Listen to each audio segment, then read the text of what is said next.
Diary સાથે હું જયમીની સમાચારની શરૂઆત કરીશું સાબરકાંઠાથી। હિંમતનગરની એક દીકરીએ પોતાના જન્મદિવસની અનોખી અને પ્રેરણાદાયી રીતે ઉજવી સમાજને માનવતાનો સુંદર સંદેશ આપ્યો છે। સામાન્ય રીતે જન્મદિવસ લોકો ઉજવણી અને પાર્ટીઓ કરતા હોય છે, પરંતુ હિંમતનગરની એકતા પટેલે પોતાના જન્મદિવસે દેહદાનનો સંકલ્પ લઈ માનવ સેવાનું ઉત્તમ ઉદાહરણ પૂરું પાડ્યું છે। ભિલોડામાં આસિસ્ટન્ટ પ્રોગ્રામ મેનેજર તરીકે ફરજ બજાવતી એકતા પટેલે હિંમતનગર મેડિકલ કોલેજ ખાતે જઈ વિધિવત દેહદાન માટે નોંધણી કરાવી હતી। એકતાનું માનવું છે કે જીવતા લોકોની સેવા કર્યા બાદ મૃત્યુ પછી પણ તેમનો દેહ મેડિકલ વિદ્યાર્થીઓના અભ્યાસ અને રિસર્ચમાં ઉપયોગી બને તો જીવન સાર્થક ગણાશે। તેમના આ નિર્ણયને મેડિકલ કોલેજના વિદ્યાર્થીઓ તેમજ ડીન દ્વારા પણ બિરદાવવામાં આવ્યો હતો।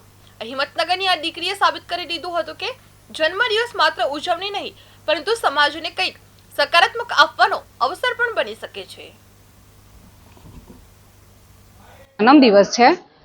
હું અત્યાર સુધી સોશિયલ વર્ક કરું છું, તો જીવતા જીવતો હું કરું છું, પણ મર્યા પછી પણ હું કોઈના કામમાં આવું તો મર્યા પછી જ્યારે આપણને સળગાઈ દેવામાં આવે છે તો બેટર છે કે એના કરતાં આપણું દેહ દાન કરી અને આપણે જે ભવિષ્યના ડૉક્ટરો તૈયાર થઈ રહ્યા છે એમના રિસર્ચ માટે આપણી બોડી કામ આવે, એટલા માટે મેં આજે મારા જન્મદિવસના દિવસે મેં અમારી દેહદાનનું સંકલ્પપત્ર આજે અહીંયા મેડિકલ કોલેજમાં ભર્યું છે। જીમસ હિંમતનગરમાં 3rd યરમાં મેડિકલ સ્ટુડન્ટ છું અને અમારે as a first year medical student એનેટોમીના પ્રેક્ટિકલ માટે ડેડ બોડી એઝ અ કેડેવરની જરૂર પડતી હોય છે, જેમાં અમે ઘણું બધું પ્રેક્ટિકલ કરીને બધી વસ્તુ શીખી શકીએ છીએ અને એક દેહદાન કરવું એક સૌથી મોટું દાન હોય છે।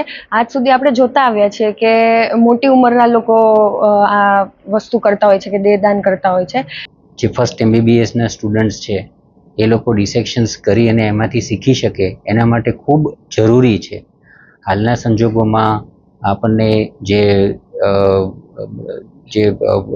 દેહદાનની જે આવે છે મૃતદેહ, એની ઘણી ઉણપ છે કોરોના પછી। તો હવે જે વધારેમાં વધારે પ્રમાણે આપણે દેહદાન કરી શકીએ તો એ ખરેખર ભવિષ્યના ડૉક્ટર્સ માટે ઘણું બધું સારું થાય।